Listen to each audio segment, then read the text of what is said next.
నాకే సమస్యలు లేవు. ఒకటి ఈ మధ్యన కంటులో నరసులా కహత పెడుతున్నాడు రా. వాడెవడో చెప్పు, నీ దానికి అడ్డు రాకుండా నేను తొలగిస్తా. అక్కర్లేదు యుగంధర్, వాడి చేసిన నష్టానికి నేనే వాడిని కాల్చి పారేస్తా. అప్పుడే నా కసి చల్లారుతుంది. ఓకే మై డియర్ కాలే, వాడు ఎంతటి వాడైనా నీ దారికి అడ్డు వస్తే మాడి మసైపోవాల్సిందే కదా. లేదు యుగంధర్, నువ్వు నాకు ఎన్నోసార్లు సహాయం చేశావు. ప్రభుత్వ వారి నుండి ఎన్నోసార్లు కాపాడావు. అది నా బాధ్యత కాదు. నువ్వు కూడా అనేక సార్లు నాకు సహాయపడ్డావు, కానీ ఇప్పుడు మళ్ళీ నీ సహాయం నాకు కావాలి.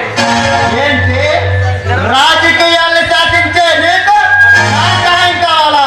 అదేంటో చెప్పు, త్వరగా చేస్తావు. ఒక మనిషిని కిడ్నాప్ చేయాలి.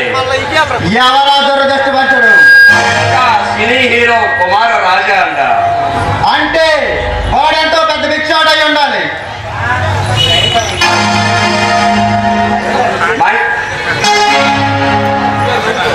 మై గాడ్, అతన్ని కిడ్నాప్ చేస్తే నీకేంటి లాభం?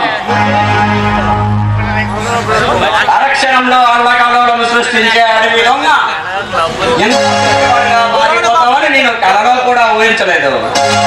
పొరబడుతున్నా యుగంధర్, నేను పెరుగుదనంతో మాట్లాడలేదు. అతనుకున్న ప్రజల్లో అతనుకున్న అభిమానం దృష్టిలో పెట్టుకొని ఇలా చెప్తున్నాను. అదంతా నేను చూసుకుంటాను. నా మాట విని అతన్ని కిడ్నాప్ చేయి. నువ్వు ఎంత డబ్బు అడిగితే అంత డబ్బు నేనే ఇస్తా. ఇప్పుడు సమస్య డబ్బు గురించి కాదు యుగంధర్. ఏ సమస్య గురించి ఆలోచించవద్దు. కానీ నేను చెప్పిన పని నువ్వు చేస్తే ₹1 కోటి ఇస్తాను. ఏమంటావు? ₹1 కోటి?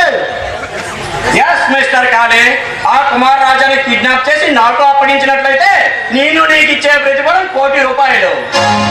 నువ్విచ్చే డబ్బు కోసం కాకపోయినా మన ఇద్దరు స్నేహం కోసమైనా ఈ పని చేసి పెడతాను.